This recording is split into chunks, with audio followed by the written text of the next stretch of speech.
Ma mère a oublié de me préparer une assiette à Noël. Elle a dit qu'il n'y en avait pas assez.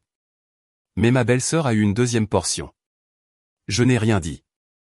Je me suis juste levé, j'ai pris le plat que j'avais apporté et je suis parti. Ils m'ont traité de grossier. Je m'appelle Léonard, j'ai 32 ans, et le dîner de Noël chez ma mère était autrefois ma tradition préférée.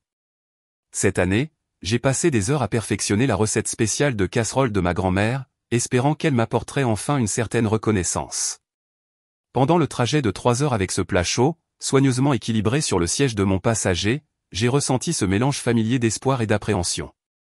Je ne savais pas que mon plat soigneusement préparé serait la seule nourriture que j'aurais ce soir-là. Si vous regardez ceci et que vous vous êtes déjà senti invisible dans votre propre famille, laissez un commentaire d'où vous regardez et appuyez sur s'abonner. Croyez-moi, parfois l'assiette vide vous dit tout ce que vous devez savoir. En grandissant, nos albums de famille peignaient une image parfaite. Des sourires lors des fêtes d'anniversaire, des excursions en camping et des réunions de vacances. Mais derrière ces sourires se cachait une autre histoire. Mes parents ont divorcé quand j'avais 15 ans, renversant notre foyer soi-disant stable. La séparation n'a pas été à l'amiable. C'était un champ de bataille d'accusations et de ressentiments qui a laissé de profondes cicatrices sur nous tous. Surtout moi, l'aîné qui comprenait assez pour être blessé, mais pas assez pour le traiter correctement.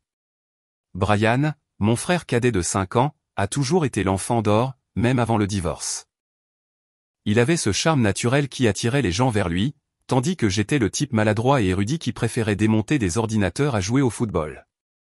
Après la séparation de nos parents, le contraste dans la façon dont ma mère nous traitait est devenu impossible à ignorer. Brian a besoin d'une attention supplémentaire en ce moment, expliquait-elle quand il recevait de nouvelles baskets alors que je portais des vêtements d'occasion. Il traverse une période difficile avec le divorce, était sa justification quand ses échecs scolaires étaient accueillis avec compréhension alors que mes réussites étaient simplement attendues. Je n'ai jamais ressenti de ressentiment envers Brian pour cela. Il n'avait pas demandé le traitement préférentiel. Mais au fil des années, il est devenu clair que ce n'était pas juste un ajustement temporaire. C'était notre nouvelle norme. Après le lycée, j'ai travaillé pour financer mes études, obtenant un diplôme en génie informatique, tandis que Brian a abandonné 3 programmes différents avant de finalement obtenir un diplôme d'associé en commerce. J'ai décroché un bon emploi dans une entreprise technologique, j'ai acheté mon propre condo et j'ai construit ce que la plupart considéraient comme une vie réussie. Pendant ce temps, Brian passait d'une idée de start-up à une autre, toujours avec le soutien émotionnel et financier de notre mère. Ton frère est un entrepreneur, disait-elle fièrement, comme si ma carrière stable était en quelque sorte moins impressionnante que la série de projets ratés de Brian.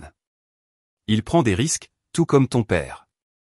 C'était l'une de ces rares mentions de notre père, qui avait déménagé à l'autre bout du pays et fondé une nouvelle famille, devenant progressivement un étranger pour nous deux. Malgré tout, j'ai continué à essayer de maintenir une relation avec ma mère. Chaque carte d'anniversaire envoyée, chaque visite de vacances, chaque appel téléphonique répondu, était une tentative de combler le fossé entre nous. Je me suis convaincu qu'un jour elle me verrait vraiment, et réaliserait que je méritais autant d'amour et de reconnaissance que Brian. Cet espoir, aussi mince soit-il, me ramenait année après année. Puis Ashley est entrée dans notre dynamique familiale il y a 3 ans. Brian l'a rencontrée lors d'un événement de réseautage et en quelques mois, elle était devenue une figure familière lors des réunions de famille. Ma mère fut instantanément enchantée par sa confiance et son ambition. Ashley, avec son diplôme en marketing et sa présence soigneusement cultivée sur les réseaux sociaux, était tout ce que ma mère souhaitait chez une belle-fille. Elle va quelque part, murmurait ma mère, comme pour me confier un grand secret. Et elle aide Brian à se concentrer. Ils sont parfaits ensemble.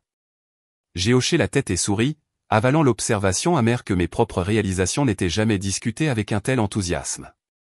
Pendant ce temps, je suis resté célibataire.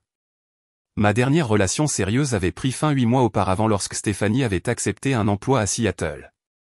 Nous avions essayé la longue distance, mais finalement, la tension était devenue trop forte. Ma mère ne manquait jamais de me rappeler qu'à 32 ans, j'étais à la traîne dans le département des partenaires de vie. Tu travailles trop, diagnostiquait-elle au téléphone.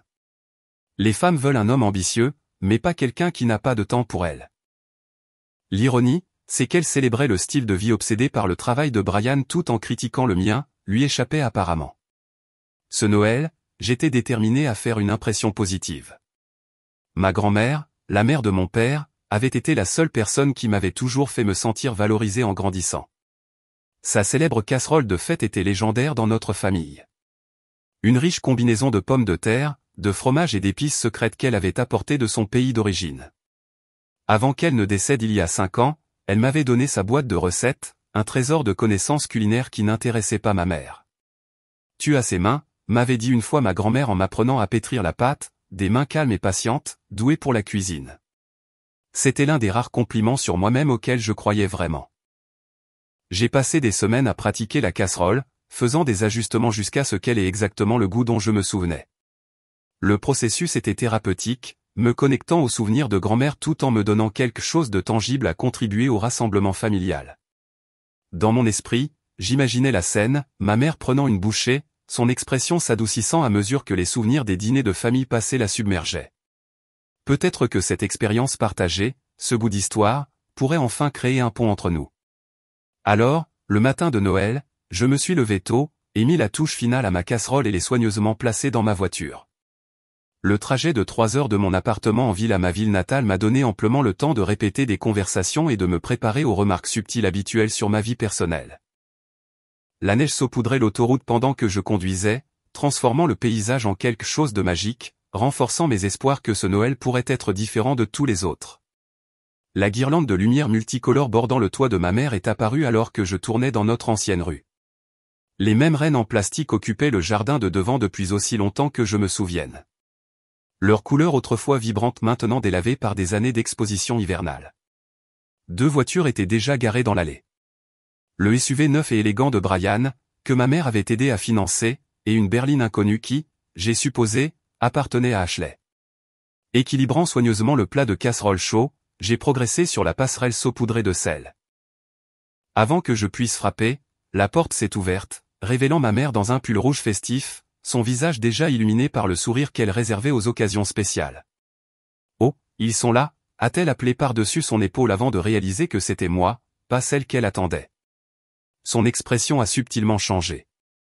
Pas assez pour que quiconque d'autre le remarque, mais j'étais devenu un expert pour lire ces changements infimes. « Léonard, tu es arrivé. Entre. Il fait si froid dehors. » Il n'y eut pas de câlin, pas d'étreinte chaleureuse comme je l'avais vu dans d'innombrables films de Noël. Au lieu de cela, elle s'est écartée, me faisant signe d'entrer d'un geste rapide. Le salon était un escaparate de l'esprit de Noël. Un sapin de 2,10 mètres dominait le coin, orné de décorations collectées sur des décennies, dont beaucoup me rappelaient mon enfance. Un feu crépitait dans l'âtre, et l'air était riche des senteurs de pain, de cannelle et de dinde rôtie. Brian et Ashley étaient assis sur le canapé dans des pulls de Noël assortis, ce qui leur donnait l'air d'une publicité pour la romance de Noël. Ils étaient penchés sur le téléphone d'Ashley, riant de quelque chose sur l'écran. « Regarde qui est enfin là », a annoncé ma mère, attirant leur attention. Brian a levé les yeux, offrant un signe de tête décontracté. « Salut, frère. Je pensais que tu t'étais perdu. » Son ton était léger, mais portait cette pointe familière de supériorité. Ashley, avec son sourire parfait, a ajouté, « Nous allions juste faire des paris pour savoir si tu arriverais avant le dîner. » La circulation était en fait assez bonne, ai-je répondu, forçant un sourire. J'ai fait la casserole de grand-mère. J'ai levé le plat légèrement, espérant que quelqu'un reconnaîtrait l'effort. Les yeux de ma mère ont à peine jeté un coup d'œil à la casserole. « Oh, c'est gentil. Tu peux la mettre dans la cuisine. Nous avons déjà beaucoup de nourriture, mais je suis sûr que nous trouverons de la place pour ça. » Déjà beaucoup de nourriture. Les mots m'ont piqué plus qu'ils n'auraient dû. Le comptoir de la cuisine était en effet encombré de plats. Une énorme dinde reposant sous du papier d'aluminium, des bols de farce, de purée de pommes de terre, de casseroles de haricots verts, de sauce au canneberge et 3 différentes tartes pour le dessert. J'ai trouvé un petit espace au bout du comptoir pour ma contribution. Alors que je retournais au salon, la sonnette a retenti à nouveau. Cette fois, ma mère s'est précipitée pour répondre avec un enthousiasme sincère. « Ils sont là », s'est-elle exclamée, ouvrant la porte pour accueillir ma tante Marie, mon oncle Robert et mon cousin Patrick. Des accolades ont été échangées, ma mère s'accrochant à Marie quelques secondes plus longtemps qu'elle ne m'avait jamais adressé la parole. « Ça sent incroyablement bon », a commenté oncle Robert, en levant son manteau. « J'ai cuisiné depuis 6 heures ce matin, a répondu ma mère fièrement, et Ashley a fait sa sauce au canneberge spéciale. Attendez de goûter. C'est divin. Aucune mention de ma casserole, bien sûr. La conversation s'est déroulée autour de moi pendant que tout le monde s'installait. Brian a dominé la discussion avec des histoires de sa dernière entreprise, quelque chose concernant le marketing des médias sociaux qui, selon lui, révolutionnait l'industrie. Ashley a ajouté des commentaires de soutien parfaitement chronométrés tandis que ma mère leur souriait à tous les deux comme s'il annonçait un remède contre le cancer plutôt qu'une autre start-up douteuse. Et toi, Léonard? Toujours dans la même entreprise, a demandé tante Marie lors d'un rare moment de calme. Avant que je ne puisse répondre, ma mère a sauté. Léonard est très constant. N'est-ce pas cher? Le même emploi depuis quoi, 8 ans? Si, ai-je corrigé doucement, et j'ai en fait été promu architecte système senior le mois dernier. C'est merveilleux, a dit oncle Robert, visiblement impressionné. Ça doit venir avec une belle augmentation de responsabilité. J'ai hoché la tête, sur le point de développer, quand Brian a interrompu. Ouais, mais il est toujours célibataire. Tout le travail est pas de jeu, non, Léo? Le surnom qu'il savait que je détestais depuis l'enfance. Tout le monde n'a pas besoin d'être en couple, ai-je répondu en essayant de garder mon ton léger. Mon travail est stimulant et épanouissant, mais si solitaire, a ajouté ma mère avec un soupir théâtral. À ton âge, j'élevais déjà 2 garçons. Les temps sont différents maintenant, Hélène, a dit tante Marie, me lançant un regard compatissant. Beaucoup de gens se concentrent d'abord sur leur carrière de nos jours. La conversation a gracieusement dévié vers les études supérieures du cousin Patrick, me donnant un moment pour me ressaisir. J'ai remarqué Ashley murmurer quelque chose à l'oreille de ma mère, provoquant le rire complice des deux. Oh, avant que j'oublie, a annoncé ma mère en se levant. Ashley, j'ai fait ta tarte préférée aux noix de pécan et au chocolat pour le dessert. Je me souviens à quel point tu l'aimais l'année dernière. Ashley a tapé dans ses mains de joie. C'est si gentil de votre part, Hélène. Vous vous en souvenez. L'ironie n'a pas échappé à mon attention. Pour mon 30e anniversaire, ma mère m'avait servi une tarte au citron meringué, sachant pourtant que j'étais allergique aux agrumes depuis l'enfance. Quand je le lui ai rappelé, elle avait simplement dit « Oh, c'est vrai. » Eh bien, il y a de la glace dans le congélateur. Alors que nous continuions à rattraper le temps perdu, j'ai remarqué des signes subtils de préférence. Ma mère avait placé des photos de famille dans toute la pièce, y compris plusieurs ajouts récents. Brian et Ashley figuraient en bonne place, leur sourire capturé lors de diverses sorties et événements. Il y avait même une photo encadrée d'eux avec ma mère dans un restaurant. Tous les trois levant leur verre à vin pour un toast. J'apparaissais dans exactement une photo, un portrait de famille d'elle avait pris avant le divorce, partiellement obscurci par une bougie décorative. Ces observations se sont déposées dans mon estomac comme des pierres m'alourdissant au fur et à mesure que l'après-midi progressait. Pourtant, j'ai maintenu mon sourire, posé des questions appropriées et joué mon rôle dans cette performance de vacances. La casserole posée dans la cuisine représentait mon dernier espoir de connexion. Un morceau tangible de notre histoire familiale partagée qui pourrait peut-être, juste peut-être, combler le fossé grandissant entre ma mère et moi. Le dîner est prêt. L'annonce de ma mère a fait bouger tout le monde vers la salle à manger où la grande table en chêne avait été transformée en une vitrine de Noël. Une nappe rouge et verte était posée sous des assiettes en porcelaine élégante. Le service spécial qui ne sortait que pour les grandes occasions.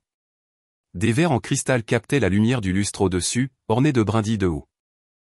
Des serviettes en tissu plié en éventail attendaient à côté de couverts polis, et une pièce maîtresse de branches de pin, de bâtons de cannelle et de décorations scintillantes courait au milieu de la table. La scène était parfaite, comme sortie d'un catalogue de Noël. Ma mère s'était toujours fiée à la présentation. Les apparences comptent, nous rappelait-elle en grandissant, généralement en me forçant à changer pour quelque chose de plus approprié pour les invités. Oncle Robert siffla d'appréciation. Hélène, tu t'es surpassée cette année. C'est spectaculaire. Ma mère rayonna sous les compliments, lissant une ride invisible sur la nappe. Eh bien, Noël ne vient qu'une fois par an. Je voulais que ce soit spécial. La procession des plats de la cuisine à la salle à manger commença. Ma mère apporta la dinde dorée sur un plat de service massif, la plaçant cérémonieusement à la tête de la table où elle allait s'asseoir. Brian suivit avec le bol de purée de pommes de terre, tandis qu'Ashley apportait sa sauce au canneberge, annonçant, faite avec du zeste d'orange et une touche de cannelle, à des murmures d'appréciation.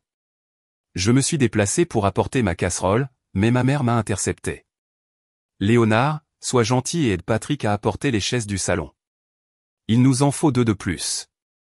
Au moment où j'avais arrangé les sièges supplémentaires, la plupart de la nourriture avait été transférée sur la table. Ma casserole était visiblement absente.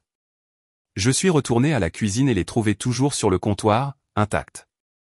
Dois-je apporter la casserole, ai-je demandé à ma mère alors qu'elle remplissait un saucier. Elle jeta un coup d'œil au plat avec une légère irritation. Oh, il n'y a presque plus de place sur la table. Peut-être pour une deuxième portion si quelqu'un a encore faim. Le message était clair. Ma contribution était une pensée après coup, pas une partie du vrai repas. Pourtant, je l'ai quand même apportée, la plaçant sur une table d'appoint près de la salle à manger. Oncle Robert l'a remarqué et a commenté, « Est-ce la fameuse casserole de pommes de terre de Margaret ? Je ne l'ai pas eue depuis des années.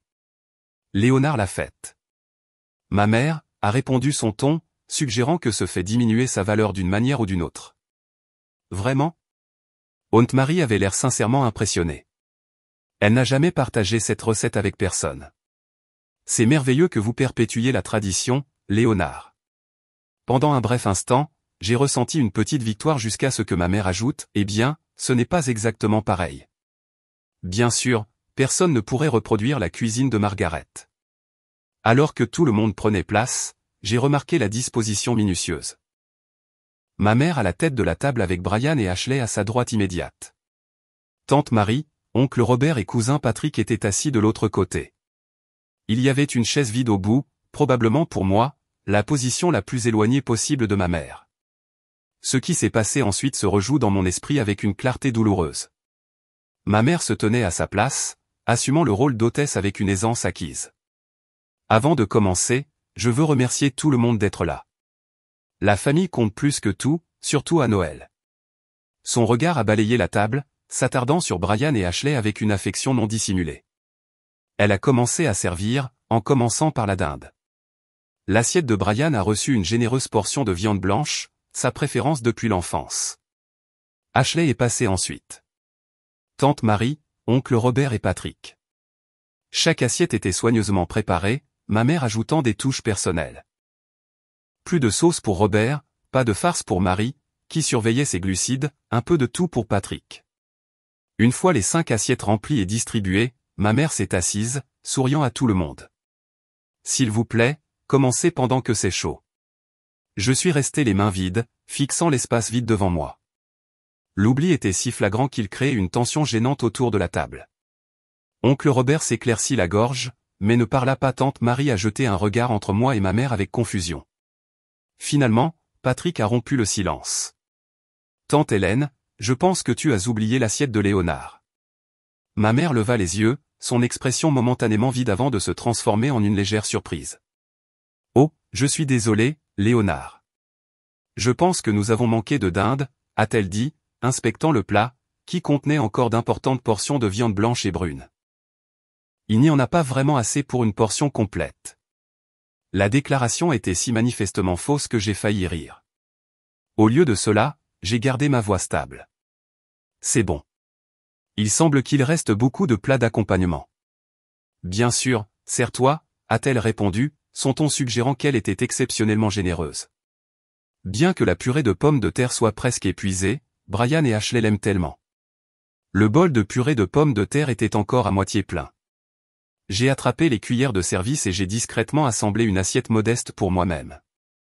Un petit morceau de dinde, des portions restantes modestes de farce et de haricots verts, et oui, de la purée de pommes de terre du bol soi-disant épuisé. Pas de sauce au canneberge pour toi, Léonard, a demandé Ashley, sa voix douce, mais ses yeux la défiaient. Elle est vraiment bonne, si je peux me permettre de le dire. J'en suis sûr, ai-je répondu neutrement, prenant une petite cuillerée pour éviter d'ajouter à la tension. Alors que tout le monde commençait à manger, la conversation a repris.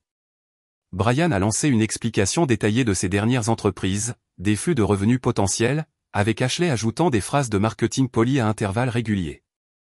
Ma mère écoutait avec une attention rapte, touchant occasionnellement le bras de Brian avec fierté maternelle.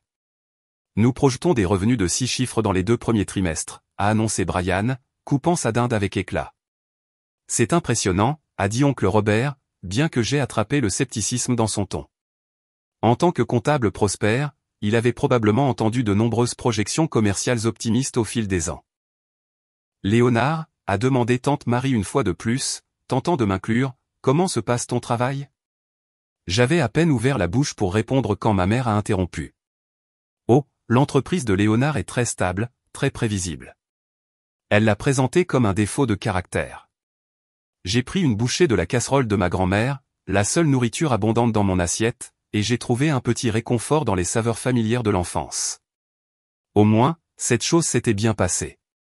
Cette casserole est excellente, a dit oncle Robert, s'étant servi une portion, malgré les tentatives de ma mère de la minimiser.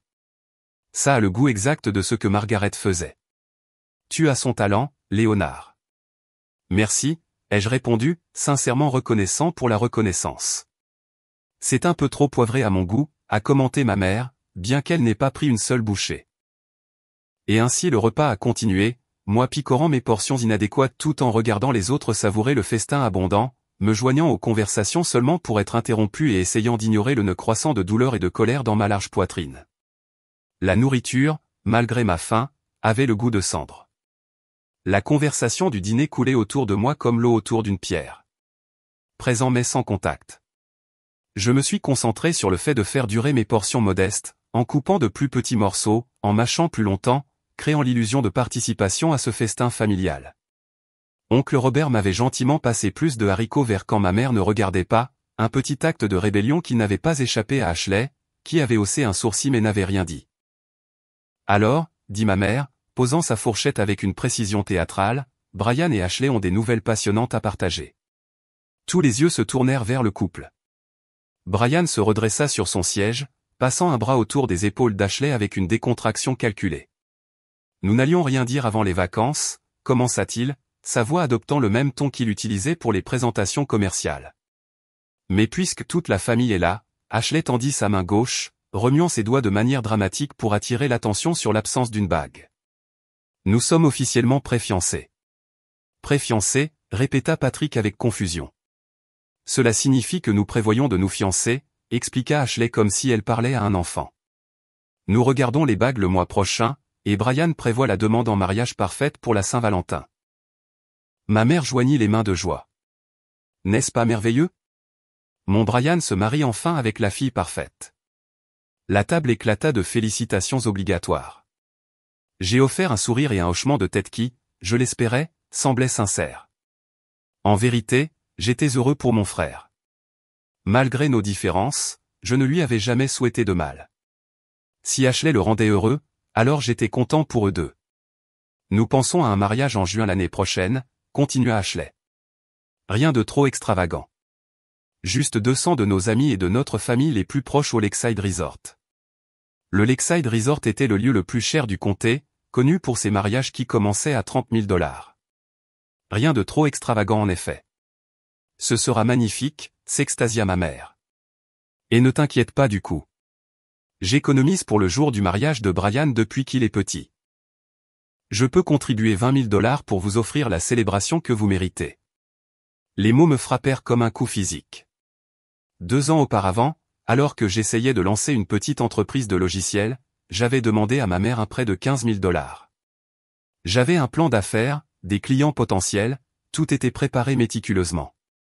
Sa réponse avait été immédiate et ferme. Je suis désolé, Léonard, mais je n'ai tout simplement pas cet argent à risquer. Tu comprends, n'est-ce pas? J'avais accepté sa réponse sans discussion, travaillant des contrats supplémentaires les week-ends jusqu'à ce que j'ai économisé assez pour lancer l'entreprise moi-même. L'entreprise avait eu un succès modéré avant que je ne la vende finalement à une plus grande entreprise pour un profit confortable, un fait que ma mère avait reconnu avec un dédaigneux « c'est gentil, cher ». Et maintenant, elle offrait à la légère 20 000 $ pour une seule journée de célébration. C'est incroyablement généreux, dit Brian, bien que son ton suggère qu'il n'attendait pas moins. Eh bien, pourquoi d'autres dépenserais-je, répondit-elle avec un rire. Ce n'est pas comme si j'avais d'autres enfants qui se marient bientôt. Son regard a brièvement flashé sur moi, juste assez longtemps pour faire passer son message. Je me suis concentré intensément sur la découpe d'un morceau de dinde, m'efforçant de garder mon expression neutre. La conversation a continué autour de moi. Les détails du mariage se sont étendus pour remplir chaque espace disponible. Les thèmes de couleurs, les arrangements floraux, les destinations de lune de miel potentielles. Ashley avait clairement planifié cela bien avant leur annonce de pré-fiançailles. Plus de purée de pommes de terre, s'il vous plaît, a dit Ashley, tendant son assiette déjà vide. Elles sont absolument divines, Hélène. Ma mère rayonna, prenant l'assiette. Bien sûr, ma chère. Il y en a beaucoup. Elle a ajouté une généreuse deuxième portion sur l'assiette d'Ashley, bien plus qu'elle ne m'en avait donné pour ma première portion. Et voilà, le moment où tout semblant est tombé. Il n'y avait pas eu de manque de nourriture. Ma mère n'avait pas oublié mon assiette. C'étaient des choix conscients. De petites cruautés empilées comme des briques pour former un mur entre nous. Un souvenir a refait surface, mon 10e anniversaire, lorsque mon gâteau au chocolat demandé s'était mystérieusement transformé en la vanille préférée de Brian parce que la boulangerie avait fait une erreur. Un autre a suivi, la remise de diplôme du lycée lorsque ma mère était partie à mi-chemin parce que Brian, alors âgé de 13 ans, avait un match de football. Puis les lettres d'admission à l'université. Ma bourse à MIT reconnue par un distrait, c'est bien. Tandis que l'admission de Brian au collège communautaire local méritait un dîner de célébration. Léonard a toujours été le sérieux, disait ma mère maintenant, apparemment au milieu d'une histoire sur notre enfance. Même bébé, il souriait rarement. Brian était tout le contraire. Toujours riant, toujours l'âme de la fête. Certaines personnes ont simplement des dispositions plus ensoleillées, a ajouté Ashley sagement, comme si elle était psychologue pour enfants plutôt que quelqu'un qui ne m'avait même jamais rencontré enfant. Brian a ri. Ouais, Léo doit se détendre parfois. Tout est toujours si dramatique avec lui. Je suis juste là, ai-je dit doucement, les mots s'échappant avant que je ne puisse les retenir. Un bref et inconfortable silence est tombé sur la table. Tu vois ce que je veux dire? Brian a ri, rompant la tension. Tellement sensible. Ce n'est qu'une blague, frère. Ashley a hoché la tête en signe d'approbation. Tu devrais vraiment apprendre à prendre les choses moins personnellement, Léonard. La vie est trop courte pour être aussi sérieux tout le temps. Le conseil aurait été plus facile à accepter de la part de quelqu'un qui n'avait pas passé 15 minutes à discuter de l'importance critique de choisir la bonne nuance de serviette pour sa réception de mariage. Léonard a toujours été comme ça, a ajouté ma mère, son ton un mélange d'exaspération et de fausse préoccupation. Il tient de son côté paternel. Ils sont tous si intenses. Un autre souvenir, mon père sortant de la maison pour la dernière fois. La voix de ma mère le suivant. Tu n'as jamais apprécié quoi que ce soit que j'ai fait pour cette famille. Rien n'est jamais assez bien pour toi. Les mêmes mots qu'elle m'avait dit d'innombrables fois depuis. J'ai baissé les yeux sur mon assiette presque vide, puis sur la deuxième aide débordante d'Ashley, puis sur le regard délibérément détourné de ma mère. Quelque chose a changé en moi. Une fondation se fissurant après avoir supporté trop de poids pendant trop longtemps. Dans ce moment, avec une clarté parfaite, j'ai compris que rien ne changerait jamais. Aucune réussite, aucun effort, aucune casserole familiale ne comblerait jamais le fossé entre nous. Je serais toujours l'après-coup, l'obligation, la case à cocher pour qu'elle puisse se dire qu'elle traitait ses deux fils équitablement. Et pour la première fois de ma vie d'adulte, je me suis demandé, pourquoi est-ce que j'essaie encore? La réalisation s'est installée sur moi comme un étrange calme après des années de turbulence émotionnelle. Tout ce temps, j'avais cherché l'approbation de quelqu'un d'incapable de me la donner. Chaque fête, chaque appel, chaque connexion tentée avait été une autre pièce lancée dans un puits qui s'était asséché il y a longtemps. Autour de moi, la conversation a continué sans relâche. Ashley décrivait sa robe de mariée idéale avec une minutie exquise, ma mère accrochait à chaque mot comme si elle révélait les secrets de l'univers. Brian intervenait occasionnellement avec des commentaires sur le coup, recevant à chaque fois des assurances de ma mère que « nous trouverons une solution ». J'ai posé ma serviette à côté de mon assiette et me suis levé calmement. Le mouvement était prudent, contrôlé, pas la réaction de colère qui aurait pu m'échapper dans ma jeunesse. Il ne s'agissait pas de faire une scène. Il s'agissait de me respecter enfin suffisamment pour partir. Il fallut plusieurs moments pour que quelqu'un s'en aperçoive. Oncle Robert fut le premier, ses yeux rencontrant les miens avec une question. Je lui ai donné un petit signe de tête rassurant. Léonard, demanda enfin tante Marie. Tout va bien? La conversation s'arrêta, tous les yeux se tournèrent vers moi avec des degrés variables d'intérêt et d'agacement. Je vais bien, ai-je dit simplement. S'il vous plaît, continuez votre repas. Je me suis dirigé vers la cuisine, mais pas mesuré et délibéré. Derrière moi, j'ai entendu la voix confuse de ma mère. Où vas-tu? Nous n'avons pas encore pris le dessert.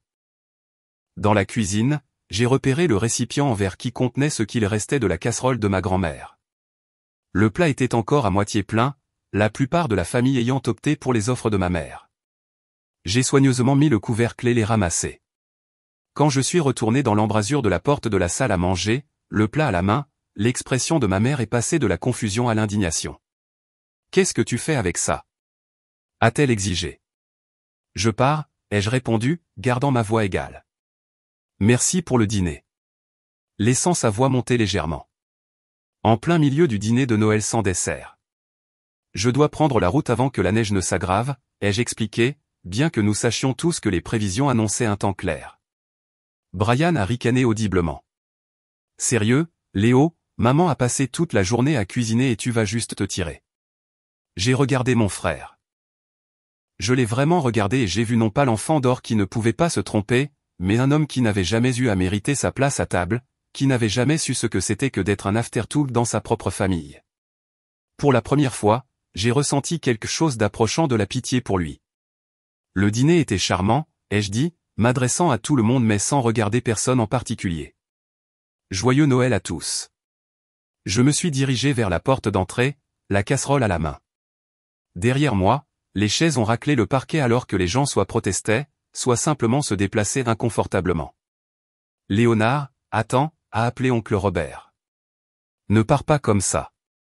Je me suis arrêté, la clé dans la main, alors qu'il s'approchait. Tu vas bien, mon garçon, a demandé mon oncle, son souffle formant des nuages dans l'air glacial. Je vais aller mieux, ai-je répondu honnêtement. Il a hoché la tête, enfonçant ses mains dans ses poches. Ta grand-mère serait fière de cette casserole. Elle avait exactement le même goût que la sienne.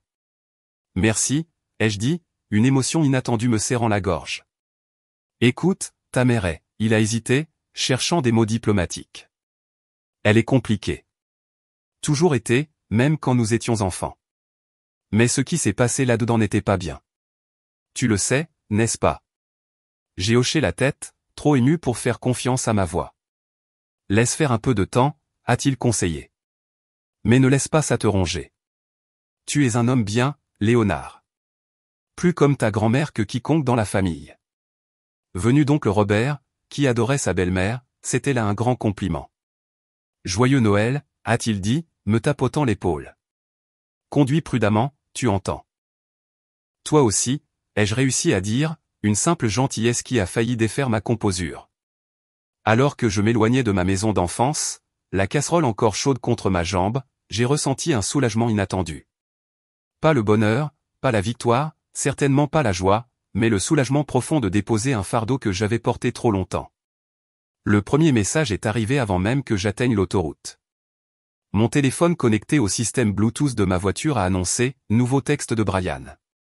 Je l'ai ignoré, me concentrant sur la route devant moi alors que la neige commençait à tomber en fines flocons.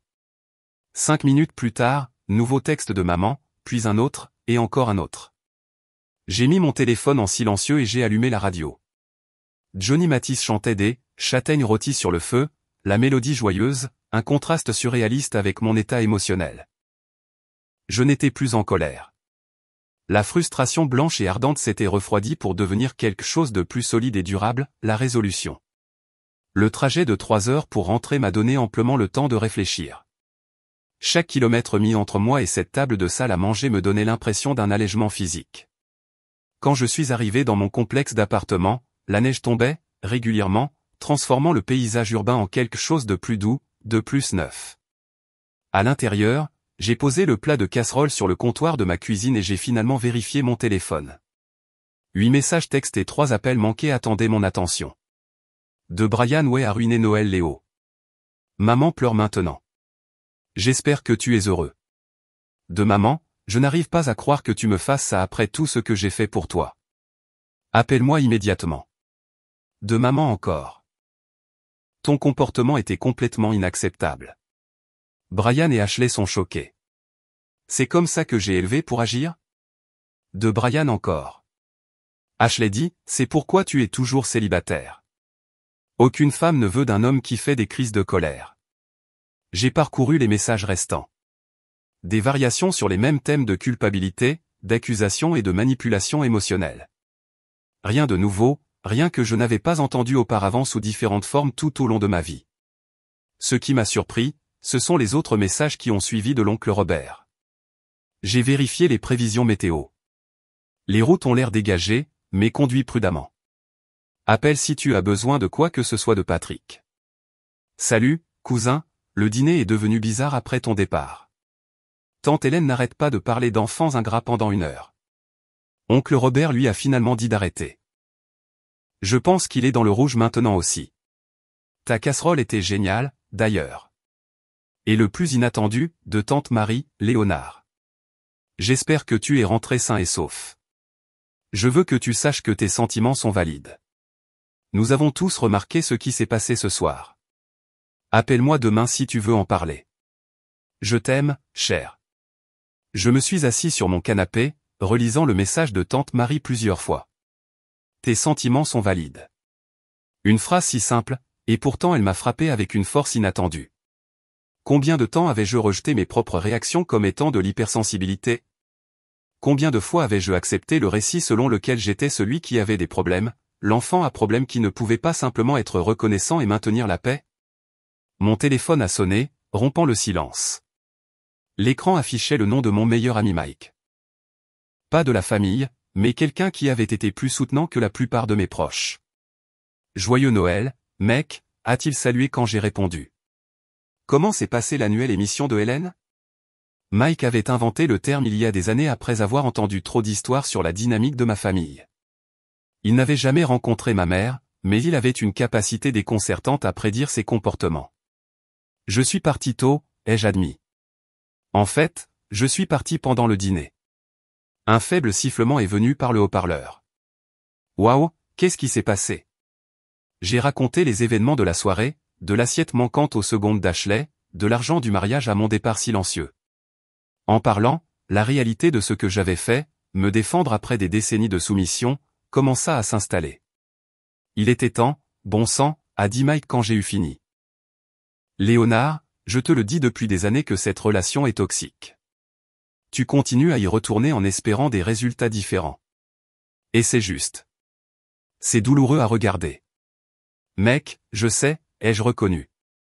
J'ai juste toujours pensé que si je m'y mettais assez, si j'accomplissais assez, finalement elle me verrait, me valoriserait. Tu le traites avec une décence humaine élémentaire, a conclu Mike pour moi. Ce n'est pas comme ça que ça marche avec des gens comme ta mère. Le problème, ce n'était jamais toi. Nous avons parlé pendant près d'1 heure. Mike, offrant la perspective de quelqu'un qui n'avait pas été élevé pour penser que l'amour maternel était quelque chose qu'il fallait gagner par une performance constante. Après avoir raccroché, j'ai réchauffé une portion de la casserole et je l'ai mangée lentement, savourant les saveurs familières qui me reliaient à ma grand-mère. Elle m'avait aimé inconditionnellement. M'avait vu clairement quand d'autres ne faisaient qu'effleurer. Je voudrais qu'elle soit là maintenant, bien que je soupçonne qu'elle aurait simplement dit qu'elle attendait que je me défende depuis le début. La nuit de Noël s'est passée tranquillement. J'ai regardé un film, répondu aux emails d'amis me souhaitant de joyeuses fêtes, et je suis allé me coucher tôt. Le sentiment de paix qui avait commencé sur le chemin du retour s'est approfondi en quelque chose approchant le contentement. Pour la première fois depuis des années, je n'avais pas passé le réveillon de Noël à rejouer chaque critique, chaque offense, chaque moment où j'avais échoué à être à la hauteur.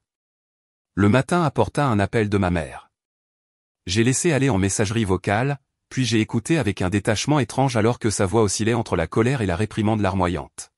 « Comment as-tu pu me faire ça ?» a-t-elle exigé. « Tu as ruiné Noël de tout le monde. Brian et Ashley sont dévastés. Est-ce que c'est ce que tu voulais, punir tout le monde parce que tu es jaloux du bonheur de ton frère? Rappelle-moi immédiatement pour que nous puissions discuter de ton comportement. » Je n'ai pas rappelé.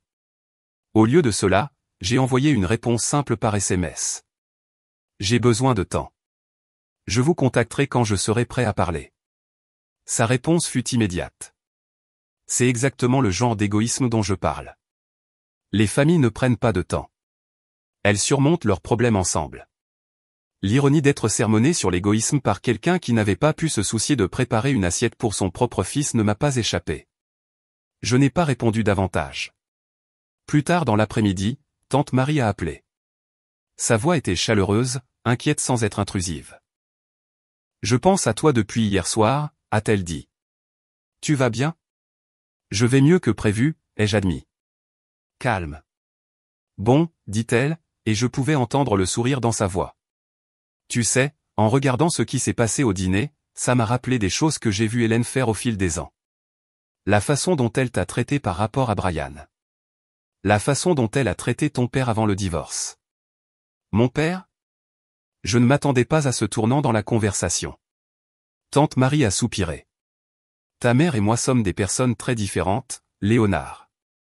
Nous l'avons toujours été, même enfant. Hélène a besoin d'être le centre de l'attention. Elle a besoin de contrôler le récit. Ton père l'a défié et toi. Tu lui ressembles trop. Indépendant, réfléchi, pas facilement manipulable. C'est pour ça qu'elle favorise Brian, ai-je posé la question qui m'avait hanté depuis l'enfance, enfin exprimée à voix haute. Brian est plus facile pour elle, a répondu tante Marie avec diplomatie. Il a besoin de son approbation d'une manière que tu n'as jamais eu besoin. Cela la met à l'aise. Nous avons parlé pendant près d'1 heure. Tante Marie partageant des perspectives et une histoire familiale que je n'avais jamais entendue auparavant. N'excusant pas le comportement de ma mère, mais le contextualisant de manière à m'aider à comprendre que ces problèmes n'avaient jamais été à propos de moi. C'étaient des schémas établis bien avant ma naissance, répétés. Parce que personne ne les avait jamais brisés fermement. Qu'est-ce que je fais maintenant, ai-je finalement demandé. Fixe des limites, a conseillé tante Marie. Des limites claires et sois prêt à les faire respecter de manière cohérente. Hélène ne changera pas du jour au lendemain, voire pas du tout. Mais tu peux changer ta façon de réagir à elle. Après avoir raccroché, j'ai écrit quelques réflexions sur ce que pourraient être des limites saines. Plus accepter la faute pour les émotions des autres. Plus faire semblant que le favoritisme n'existait pas. Plus me présenter pour être ignoré ou dénigré au nom de l'harmonie familiale. Les jours entre Noël et le Nouvel An se sont déroulés dans une étrange nouvelle réalité. Ma mère appelait quotidiennement, chaque message vocal oscillant entre les messages culpabilisants et les exigences. Brian envoyait des pics occasionnels conçus pour me faire passer pour le méchant. Je n'ai répondu à aucun des deux, me concentrant plutôt sur mon propre bien-être. Oncle Robert prenait des nouvelles chaque soir avec de courts messages de soutien. Patrick envoyait des mèmes qui me faisaient rire malgré tout. Et le plus surprenant, plusieurs membres de ma famille élargie avec qui je parlais rarement ont pris contact après avoir apparemment entendu parler de l'incident du dîner de Noël. Tante Hélène a toujours eu ses préférés, a écrit ma cousine Julia, nous l'avons tous vu pendant des années. Bravo de dire enfin quelque chose. Avec chaque message, chaque conversation, ma perspective a changé. Ce qui avait initialement ressemblé à un échec personnel, mon incapacité à obtenir l'amour et l'approbation de ma mère, s'est progressivement révélé être quelque chose d'entièrement différent. Un système conçu pour me faire rechercher une validation qui ne viendrait jamais. Un jeu auquel je ne pourrais jamais gagner parce que les règles changeaient chaque fois que je m'approchais. La réalisation fut à la fois douloureuse et libératrice. Si l'approbation était impossible à obtenir, pourquoi continuer à sacrifier ma dignité en essayant? Si l'amour inconditionnel n'était pas disponible de ma mère, pourquoi ne pas me concentrer sur les relations où il était donné librement? Par la veille du Nouvel An, j'avais décliné l'invitation réticente de Brian à régler les choses avant la fête de fiançailles, refusé la demande de ma mère de mettre ce non-sens derrière nous, et accepté à la place l'invitation de Mike à une petite réunion chez lui avec des amis qui appréciaient sincèrement ma compagnie. Alors que je me préparais à partir pour la soirée, j'ai croisé mon reflet dans le miroir du couloir. L'homme qui me regardait semblait différent d'une manière ou d'une autre, se tenant plus droit, l'expression plus détendue, non pas magiquement guéri de décennies de blessures émotionnelles, mais faisant enfin face dans une nouvelle direction, vers l'avant, pas vers l'arrière.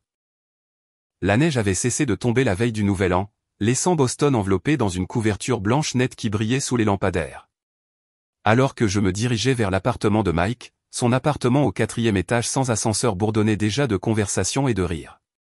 Quand je suis arrivé, la porte s'est ouverte de manière spectaculaire par Mike lui-même, portant un ridicule chapeau haut de forme couvert de paillettes. L'homme de la soirée, a-t-il annoncé, me tirant dans un rapide câlin avant de me faire entrer. Tout le monde, voici Léonard, celui dont je vous ai parlé, qui a finalement tenu tête à la dragonne. J'ai ri, embarrassé, mais aussi touché par son enthousiasme. Tu as parlé de moi. Seulement de bonnes choses, assura Daniela, la petite amie de Mike depuis 2 ans. Elle me tendit un verre de champagne. Sérieusement, ce que tu as fait demande du courage. Nous sommes tous impressionnés. L'appartement était rempli d'environ 15 personnes. Certains que je connaissais bien. D'autres que j'avais rencontrés 1 ou 2 fois seulement lors de réunions précédentes. Pourtant, au fur et à mesure que la soirée progressait, je me sentais plus à l'aise, plus authentiquement vu et entendu que depuis des années de fêtes de famille. Personne ne m'interrompait en plein milieu d'une phrase. Personne ne comparait mes réalisations de manière défavorable à celles de quelqu'un d'autre. Personne ne me faisait sentir que ma présence était simplement tolérée plutôt que bienvenue. Sur l'insistance de Mike, j'avais apporté ce qu'il restait de la casserole de ma grand-mère, réchauffée et transférée dans un plat de service. Contrairement au dîner de Noël, elle fut accueillie avec un enthousiasme sincère. C'est incroyable, déclara Jason, un développeur de logiciels de l'entreprise de Mike. Qu'est-ce qu'il y a dedans encore? Un secret de famille. Je réponds avec un sourire, en disant, mais l'astuce, c'est d'utiliser 3 sortes de fromages différentes. Tu devrais ouvrir un restaurant, suggéra Daniela, en se servant une seconde portion sans aucun commentaire passif-agressif sur les tailles des portions. Alors que minuit approchait, la conversation devint réfléchie. Les gens partageaient leur haut et leur bas de l'année écoulée, leurs espoirs pour celle qui allait commencer. Quand mon tour est venu, je me suis surpris de ma réponse. Cette année, j'ai appris que la famille n'est pas seulement ceux à qui on est lié, ai-je dit, en regardant les visages chaleureux et accueillants qui m'entouraient. C'est ceux qui vous font de la place à leur table sans vous faire sentir que vous prenez trop de place. Les mots résonnèrent plus profondément que je ne m'y attendais, suscitant des hochements de tête de compréhension et des verres levés en signe d'approbation. Alors que le compte à rebours commençait et que nous nous préparions tous à accueillir la nouvelle année, j'ai ressenti un profond sentiment d'appartenance qui n'avait rien à voir avec les liens du sang et tout à voir avec le respect mutuel. Mon téléphone a vibré dans ma poche. Un autre SMS de Brian. Je l'ai ignoré, me concentrant plutôt sur le moment présent, sur les connexions sincères qui m'entouraient. Les premières semaines de janvier apportèrent des défis attendus. L'approche de ma mère évolua de demandes furieuses à de la victimisation blessée. Je ne comprends pas pourquoi tu me punis, lamentait son dernier message vocal. J'ai toujours essayé d'être une bonne mère. Si j'ai fait quelque chose de mal, tu dois me le dire directement au lieu de ce traitement silencieux. Le vieux Léonard aurait rappelé immédiatement, s'excusant et acceptant la faute pour toute la situation. Le nouveau Léonard a reconnu le schéma pour ce qu'il était, une tentative de contrôle plutôt qu'un intérêt sincère pour mes sentiments. Au lieu de cela, j'ai composé un email prudent décrivant mon expérience au dîner de Noël et le schéma plus large qu'il représentait. J'ai expliqué que j'avais besoin de temps et d'espace pour réévaluer notre relation et que tout contact futur devrait être basé sur le respect mutuel plutôt que sur la dynamique que nous avions établie au fil des décennies. Sa réponse fut un rejet prévisible, suivi d'accusations réciproques, suivi de l'insistance que j'étais trop sensible en imaginant des choses. Brian a également contribué avec son propre email, expliquant que j'avais toujours été jaloux de sa relation avec notre mère et que je devais grandir et surmonter cela. Ce qui n'était pas prévisible, c'était ma réaction. Au lieu du cycle familier de doute, de culpabilité et de capitulation éventuelle, j'ai ressenti un calme certain. Leurs réponses n'ont fait que confirmer ce que je savais maintenant être vrai. Il ne s'agissait pas d'un seul dîner ou d'une assiette oubliée. Il s'agissait d'une incapacité fondamentale à me voir comme une personne avec des sentiments valides et des besoins légitimes. Fin janvier, un email inattendu est arrivé d'Ashley. L'objet disait simplement « Décision concernant l'invitation de mariage ». Léonard, commença-t-il avec une franchise inhabituelle. Brian et moi finalisons notre liste d'invités pour juin. Compte tenu des récents événements, nous devons savoir si vous avez l'intention d'assister ou si vous gardez votre rancune. Votre mère est très contrariée par la situation familiale et nous ne voulons aucun drame lors de notre journée spéciale. Veuillez nous faire part de votre décision avant la fin de la semaine. J'ai considéré l'ultimatum implicite, assister au mariage, faire comme si de rien n'était et reprendre le rôle familier de frère aîné ignoré, ou refuser et être étiqueté le méchant qui ne pouvait pas mettre de côté sa rancune pour le jour spécial de son frère. Après mûre réflexion, j'ai répondu, Ashley et Brian, je vous souhaite beaucoup de bonheur dans votre mariage. Je serais ouvert à assister à votre mariage à une condition, une reconnaissance et des excuses sincères de votre part et de celle de ma mère concernant les événements de Noël et le schéma de comportement qu'ils représentent. Sans cela, je ne pense pas que ma présence serait positive pour quiconque est impliqué. Le choix vous appartient, et je respecterai quoi que vous décidiez. La réponse fut immédiate et hostile, Brian qualifiant ma condition d'égoïste et manipulatrice. Ashley a suivi avec un email séparé suggérant que j'avais besoin de thérapie pour mes problèmes évidents avec les femmes en position d'autorité. J'ai transmis les 2 emails à Mike qui a répondu par une seule ligne. Félicitations, tu es officiellement en train de briser le cycle. Février apporta un allié inattendu. Oncle Robert a appelé un soir alors que je quittais le travail. Je prends juste de tes nouvelles, dit-il avec désinvolture. Comment ça va? Mieux, ai-je répondu honnêtement. Tant mieux, a-t-il répondu. Écoute, Marie et moi voulions que tu saches que nous avons refusé l'invitation de mariage de Brian. La nouvelle me stupéfia. Tu? Quoi? Pourquoi?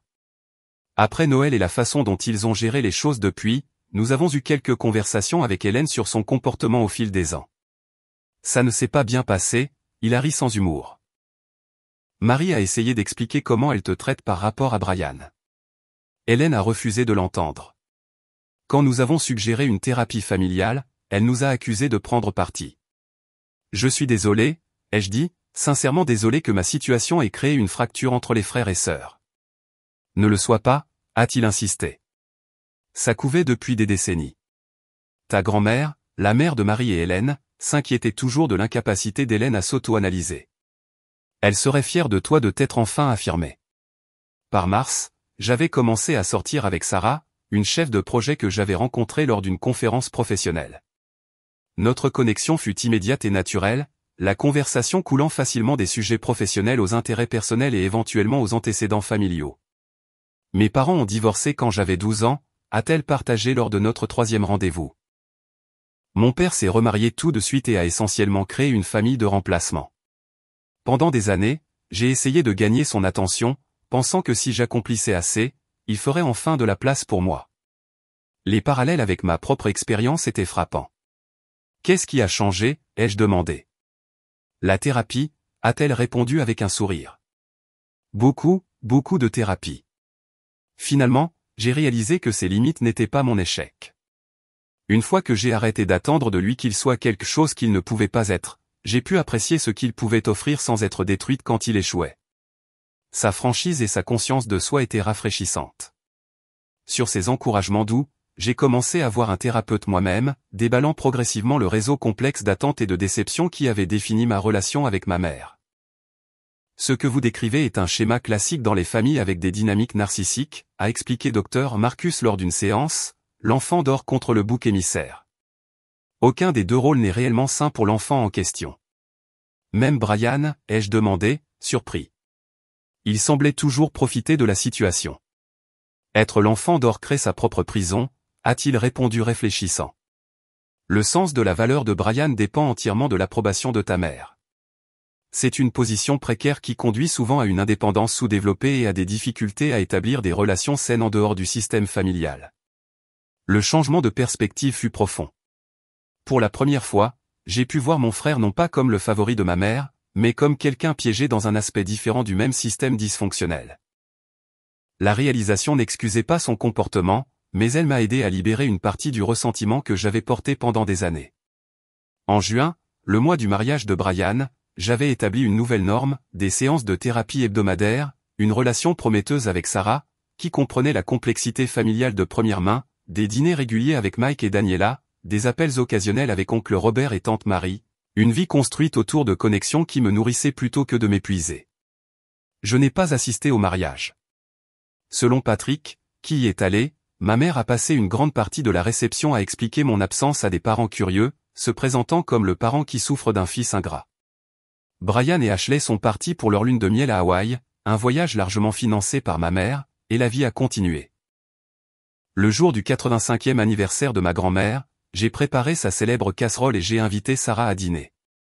En savourant le repas, j'ai partagé des histoires sur grand-mère Margaret. Sa sagesse, sa force tranquille, sa capacité à aimer sans compter. Elle semble être une femme formidable, a dit Sarah, prenant ma main par-dessus la table. Je pense qu'elle serait fière du chemin que tu as parcouru cette année. J'ai serré doucement sa main. Je pense aussi. Elle avait l'habitude de me dire que parfois, l'ingrédient le plus difficile à trouver est le courage de connaître sa propre valeur. Le voyage de cette table de Noël à ce moment n'avait pas été facile ni linéaire. Il y avait eu des jours de doute, des moments de chagrin pour la relation maternelle que je n'aurais jamais. Il y avait eu des moments où les anciens schémas de pensée menaçaient de me ramener à la dysfonction familière. Mais à chaque mois qui passait, le poids que je portais depuis des décennies s'allégeait. Je n'avais plus besoin de l'approbation de ma mère pour valider mon existence. Je ne mesurais plus ma valeur par ma place à sa table. L'assiette vide qui avait autrefois symbolisé mon exclusion représentait maintenant la liberté, l'espace pour construire quelque chose de nouveau, quelque chose de plus sain, quelque chose de véritablement nourrissant. Alors que l'été se transformait en automne, j'ai reçu un email prudent de Brian. Son nouveau mariage montrait déjà des tensions, particulièrement autour de la présence et des opinions constantes de sa mère. Je ne réalisais pas à quel point maman s'interfère jusqu'à ce qu'Ashley commence à le faire remarquer, a-t-il écrit. Je suppose que tu n'avais pas tort sur tout. Ce n'était pas des excuses, pas vraiment, mais c'était une fissure dans le vernis. Une petite reconnaissance que peut-être notre dynamique familiale n'était pas aussi parfaite qu'il l'avait toujours cru. J'ai répondu avec gentillesse, mais j'ai maintenu mes limites, offrant du soutien sans abandonner le respect de soi que j'avais mis tant de peine à développer. Pour Thanksgiving, j'ai organisé le dîner dans mon appartement pour la première fois. Sarah, Mike et Daniela, 2 collègues du travail, oncle Robert et tante Marie, et même Patrick, qui est venu de l'université. La table était bondée, la conversation animée, la nourriture abondante, y compris, bien sûr, la casserole de ma grand-mère. Personne n'a oublié son assiette. Personne n'a été fait pour se sentir moins digne de nourriture que quiconque d'autre. Personne n'est parti affamé de nourriture ou d'acceptation. Parfois, l'assiette vide à une table de fête est le cadeau le plus puissant que vous puissiez recevoir. Elle vous montre exactement où vous en êtes, élimine tous les doutes et vous présente un choix. Continuez à accepter les restes d'un festin auquel les autres sont pleinement invités, ou vous levez avec dignité et trouvez votre propre table, une où votre présence est célébrée plutôt que simplement tolérée. J'ai choisi la seconde option et ce faisant, j'ai découvert que la famille ne se définissait pas uniquement par l'obligation, la génétique ou l'histoire partagée. La vraie famille est créée par le respect, le soin mutuel et l'acte simple et profond de faire place les uns aux autres, à table, et dans nos cœurs. Votre famille vous a-t-elle déjà donné l'impression d'être un invité indésirable plutôt qu'un membre chéri? Partagez votre expérience dans les commentaires ci-dessous. Parfois, savoir que nous ne sommes pas seuls dans ces luttes est le premier pas vers la guérison. Et si cette histoire vous a touché, s'il vous plaît, appuyez sur ce bouton j'aime et abonnez-vous pour plus d'histoires réelles sur la façon de surmonter les situations difficiles en famille. Rappelez-vous, la famille que nous choisissons peut être aussi significative que la famille dans laquelle nous sommes nés. Merci d'avoir fait partie de ma famille choisie aujourd'hui. Et je vous souhaite une période des fêtes remplie de tables où vous êtes vraiment les bienvenus.